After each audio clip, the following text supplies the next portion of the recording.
Pesawat Susi Air yang jatuh rusak parah, penumpang dan pilot diselamatkan warga, begini detik-detik proses evakuasi. 7 korban selamat pesawat Susi Air PKBVM yang jatuh di Duma, Kabupaten Paniai, Papua diselamatkan oleh warga sekitar sebelum tim SAR gabungan tiba di lokasi. Evakuasi terhadap 7 korban menggunakan helikopter Caracal.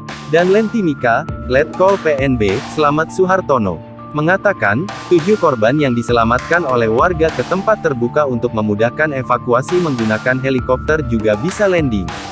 Pada pemberitaan sebelumnya, pesawat Susi Air seri PKBVM hilang kontak usai lepas landas dari Bandara Moses Kilangin Timika, Kabupaten Mimika, Papua, Kamis tanggal 23 Juni tahun 2022.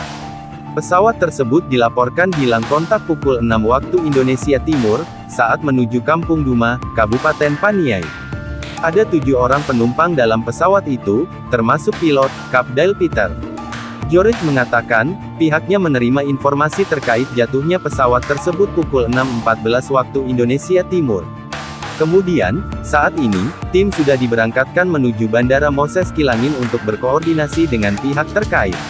Kabar itu sebelumnya diunggah mantan Menteri Kelautan dan Perikanan Susi Pujiastuti melalui akun Twitter pribadinya @susipujiastuti, pesawat rute Timika Duma. Pada kicauan terbaru, ia mengungkapkan bahwa pilot dan semua penumpang selamat.